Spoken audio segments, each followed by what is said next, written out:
Much love to Squarespace for sponsoring this video. On the 30th of September 1997 in Hasselt, Belgium, Maximilian Verstappen Supermax, the Dutch Messiah, the 2021 F1 World Champion, was born. 16 days later, on the 16th of October 1997, about a 12-hour drive away in Monte Carlo, Monaco, Charles, Marc, Hervé, Percival, Leclerc, Charlie Boy, Chuckles, the current 2022 F1 World Championship leader, was also born. Split by just 16 days, the first 4 races of this 23-race calendar have been dominated, in most part, by these two. Max may have DNF'd twice on reliability, but on pace, these two in their Ferrari and Red Bull, respectively, have been a cut above. 2 wins apiece, looking like it'll go the distance. So how did we get it? How did these two lads go from 4-year-olds in karts to 24-year-olds with multiple race wins and 1 world championship between them? What's the history? What's the beef? What's the incident? Well, let's talk about it. These two young European lads have been tearing it up since day dot in motor racing. Since they were first introduced as toddlers by their ex-racing dad. So obviously Max Verstappen, his dad is Jos, who at the time of Max's birth was driving for Tyrrell in Formula 1. And Charles had his dad, Hervé, who'd raced in Formula 3 during the 80s and the 90s. And let's not forget Max's mum as well, Sophie Compen, who always seems to get overlooked but drove top level go-karts in the 80s and in the 90s, winning the Andrea Maguti Trophy in 1995 alongside teammate Jenson Button, and even raced against Christian Horner back in 1989. Funny how things come around, eh? So let's start where 99% of racing car drivers start, in go-karts. These two were no exception. Both first got the taste when they were 4 years old, but typically you can't start racing competitively until you're about 7-8 years old, which, I mean, that's still ridiculously young to be put in a go-kart, but that's what you have to do to be the best, it seems. And as much as Max and Charles had a lot of similarities, when you look at their early karting days, their experiences were quite different. Max won pretty much every event he rocked up to. Charles, it didn't come quite as easily to him. So let's start at the beginning of 2009, both lads being 11 years old at the time. Charles had competed in 4 championship events, his highlight being a P2 finish at the Championnat de France in the Mini-Me category. Not bad at all. Max, on the other hand, by this point had competed in 11 championship events and won 7 of them, 1 P2 as well. That's not just a strong start, that is a dominant start to your karting career. And look, I'd imagine part of this difference, not only in success but in opportunity to compete, comes from the fact that, you know, Verstappen, his dad, had just got out of F1. The parental opportunity there was higher because sure, Charles is monegasque and that comes with a lot of, you know, expectation of privilege and money. But ultimately, Charles didn't come from an extreme level of exuberant wealth like a lot of drivers do. Whereas again, with Max, his dad had only hung up his F1 boots in 2003, so 6 years prior to 2009. And then he had his super successful karting mum, so he had both parents super invested in racing. Of course, Max was going to turn into an F1 world champion. It was written in the stars, surely. The Verstappen name didn't just come money, it comes respect, it comes doors opening to you. Whereas the Leclerc name wasn't a known entity. So I can only imagine that would have played a part in the early start of their careers. See, if it's all right for Max and Charles to both have their own websites, then why can't you? I think it's a great idea, whether you've got an online business, portfolio, blog, doesn't matter, with hundreds of beautiful templates to choose from, easy as you like, drag and drop functionality, no coding knowledge needed. Building a website on Squarespace could not be easier. I've been using Squarespace for years now, could not recommend it more highly. And the best thing is you can jump in, you can have a go, play around with the functionality, build something you like the look of, and it's completely free of charge. It's only when you want to take that website and put it live to the rest of the world that you have to pay anything. That's the time to go to squarespace.com/TommoF1 and save 10% off your first purchase of a website or domain. The decision to go with Squarespace is much less I am stupid and way more simply lovely. Now, the records in these super early days aren't that clear, okay? It's the mid-2000s when they both started. In fact, Max's first competitive race was in 2005, which is the same year that this website, YouTube, you're watching this mug on, was founded. So, a long time ago. Those first two events for Max in 2005 were the Dutch NAB Championship and the Limburg's Kart Championship, both in the mini junior class, managing a P16 and a P2 respectively. I'd love to tell you more, but I can't find any information. Sorry. Charles's first competitive event came 1 year later in 2006 at the Devon Coupe de France. But there is a lot more information about this one knocking about. An 8-year-old Charles would finish third in his group of 18, qualifying for the pre-final where he finished 8th, and then in the actual final, he finished P11. I found an old article on it. I'll link it in the description. If you're a Charles fan and you can read French, you might find this an interesting read. So that's their first. I'm not going to go through every single karting event they competed in. Obviously, we'll be here all day. I'm going to instead focus on the ones where we can compare the two of them. At least poignant karting moments. And of course, one of them has to be the first time the two of them faced off head-to-head. So as far as I can see, I could be wrong on this, but if I've done my research properly, then the first time they competed head-to-head was on the 21st of February 2010 at the Lonato Winter Cup, 12 years ago, hence the title, an Italian karting competition organised by South Garda Karting, and they were both competing in the KF3 class. And both lads would have been 12 at the time of this event, which included 108 drivers in total, a bunch of names you're going to recognise. Alongside Charles Leclerc and Max Verstappen, we also had Pierre Gasly, Esteban Ocon, Alex Albon, yes, Jake Dennis, Callan O'Keefe, shout out Callan, he was on the channel a while back talking about Red Bull, ex-Red Bull Academy, link above if you want to watch it, and the late Antoine Hubert. In this stacked grid, for sure, Max managed to finish P2 in the 34 car final with a 45.398 fastest lap. Well done, Max. Charles would have a much more difficult time of it, finishing down in P21 with a 45.559 fastest lap. As for the other lads, Pierre finished P9, Esteban P7, Alex P3, and fastest lap, Alex Albon. Yes, come on, son. That's my boy. So that's the first time they competed. Now let's fast forward 2 years to the incident that we all know and look back lovingly on, thanks to the glory, the joy of interviews and cameras, which 10 years ago weren't that common around karting races, seemingly. On the 6th of May 2012, at the second round of the WSK Euro Series, held at Val de Janton, however you pronounce this. Both drivers at 14 years of age. We all know what happened, don't we? Surely, come on now. Basically, it was raining. The two were far and away leading. Max was ahead. Charles, according to Charles, he was close in. He says he was the quicker driver on the day. I'm sure Max would say otherwise. Then they had a little coming together on track, and that kind of spilled over to carry on after the checkered flag was waved. So it was a bit naughty from both of them, it seems. So then we got this iconic interview. No, it's just unfair. I'm leading, he wants to pass, he pushed me, I push him back, and after he pushed me off the track. What's happened with Max? Nothing, just an incident on the race.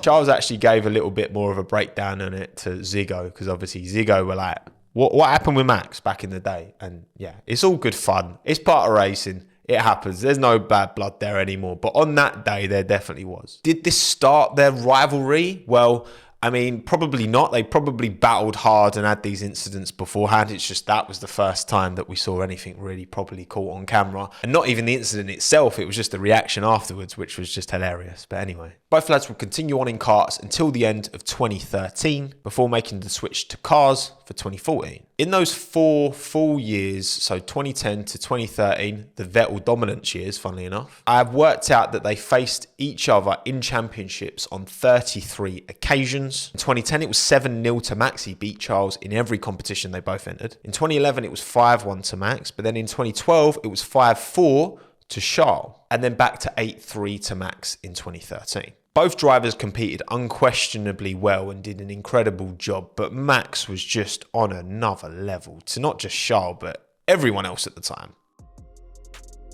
So now to the big stuff, the step up from karts, a transition that a lot of drivers, you know, they have really successful karting careers, but aren't able to transition that pace and that ability into open wheelers.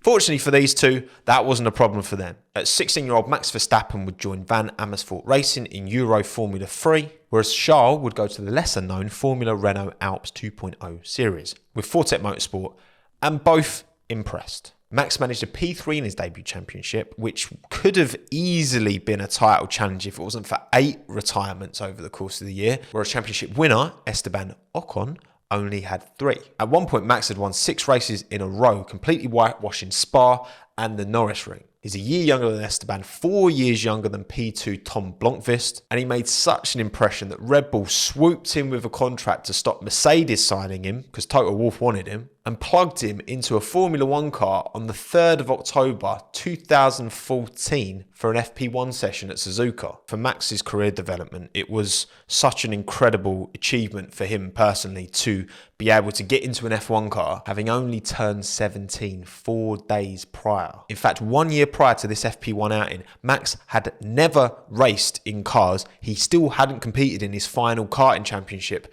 of 2013. Less than 12 months between your last karting race and your first driving an F1 car. Like, that is beyond words. That is ridiculous. And they get 2 more practice runs in 2014 at Kota and at Interlagos, where he did a massive drift and somehow managed to save it. Well done, Max. Honestly, what a mad story. And there were no surprises when it was announced that Max Verstappen would be full-time for Toro Rosso in 2015. It was abundantly clear to everyone that this kid was something special, so Red Bull wanted to tie him down. As for Charles, well, he managed a P2 in this inaugural season in cars, but was quite a way off eventual winner Nick de Vries. Although, bear in mind, Nick was 2 years older than Charles. He retired from the first 2 races of the season, but still ended up picking up 2 P1s and 5 additional podiums in the remaining 12 races of that season. Pretty damn good for your first season in cars. Not good enough to get him an F1 seat, obviously, but what that would get him is Max's old seat at Van Amersfoort Racing in Euro Formula 3 for the next year, for 2015. Would that have probably hurt his ego a little bit, essentially being a year behind Max now and already seeing Max in a Formula 1 car? Of course, but I'm sure Charles wasn't the only one. No, Ocon was, because he bloody beaten Max, yet Max gets the F1 seat and Esteban's still stuck in junior formulas. So, of course, 2015 was a very, very different year for both these lads. So it's impossible to compare, but we'll briefly go through it. Max took P7 in his second ever Formula 1 race.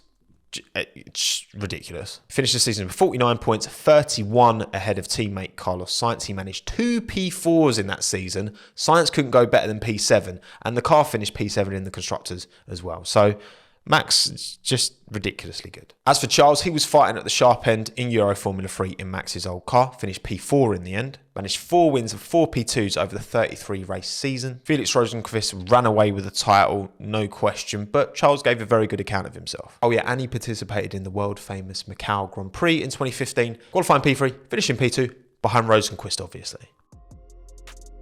2016 was somehow Max's most impressive season, arguably, to date. I mean, they've all been impressive up to this point, but this was ridiculous. He spent just 4 races at Toro Rosso in 2016, beating Carlos Sainz in the 3 of the 4 that he actually finished, before getting the call to replace Daniel Kvyat at Red Bull Racing, which you can argue that was harsh on Kvyat because he'd actually beaten Ricciardo the season before, but whatever, Max had definitely proven that he was the next best thing. So then an 18-year-old Max Verstappen in a car with race-winning potential with a whole year of F1 experience already under his belt, rocks up in Catalonia, qualifies P4, holds off Seb at the start, has a prime seat view of the iconic Hamilton-Rosberg collision, and with Danny Ric suffering a puncture, Max Verstappen took home the win on his Red Bull debut.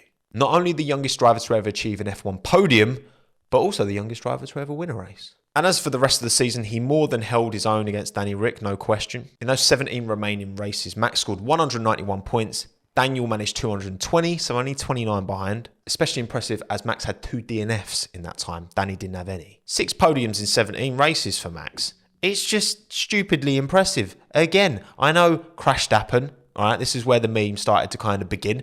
But you know what? He was rapid. You can forgive a young driver for having a few incidents. He was still only bloody 18, okay? What were you doing when you were 18? I was getting faced in clubs in Bournemouth at uni. He was out here podiums most weekends. Not jealous at all. On to Charles for 2016. He moved to GP3, the series that would eventually become Formula 3. He won the first race of the season at Catalonia, took 2 more wins, a P2 and 4 P4s to win the title by 25 points ahead of Alex Albon, P2, come on. And also, Alex took more wins than Charles. He won 4 races all season, so just saying. But also, Alex is quite a bit older than Charles. And Charles would get his first taste of F1 machinery in 2016, development driver for Haas. In 2017, the buzzword, not just for Max, but for Daniel Ricciardo as well, was retirement, DNF, There were lots. Daniel retired 6 times that year, Max 7. Some were his fault, some weren't. He still managed 2 wins at Mexico and Malaysia respectively, but Daniel's podium consistency was that bit better. So he managed 200 points, Max managed 168. Still another really strong season. Yes, the crashes were there. Yes, there were incidents, but he clearly showed he had talent, he had pace. And it's much easier to take a driver from overdriving and pull them down a bit than try and make someone good who just doesn't quite have the minerals, you know what I mean? And then Charles Leclerc, 2017, would clean up quite a famous Formula 2 season, arguably the most dominant Formula 2 season of all time. 22 rounds, 7 wins, 2 P2s and a P3, almost a 50% podium rate. 72 points clear of P2 Artem Markelov, and back-to-back shots of relative dominance from Charles, which meant he was finally getting his shot at the big time. Because in 2018, at long last, for the first time since 2013, we were going to see Charles Leclerc, Max Verstappen on the same championship calendar fighting head to head. Well, kind of. Because Max was in a Red Bull, like a race-winning car. Charles was in an Alfa Romeo Sauber, which was not that. So were they really head to head? No. But this was a huge year for both of them because, this was the changing of the guard season for Max, where he'd outscored Daniel Ricciardo for the first time, and you would see the team kind of priority shift towards him, at least as far as Daniel Ricciardo was concerned. 249 points for Max, 2 wins, 4 P2s and 5 P3s, a season that only got better as it went on, whereas Daniel retired a quite frankly ridiculous 8 times, prompting him to hand in his P45 and bugger off to Renault. But then Charles's 2018 was, I don't know, who had the stronger 2018? Let me know in the comments below, because his was phenomenal. Jumps in as a rookie, immediately outperforms his vastly more experienced teammate. 39 points for Charles, just 9 for Marcus by the end of the year. And Charles ended the season with 3 P7s in a row, so 3 best of the rests. In probably the 8th, at best 7th quickest car that season. I mean, no wonder Ferrari came calling.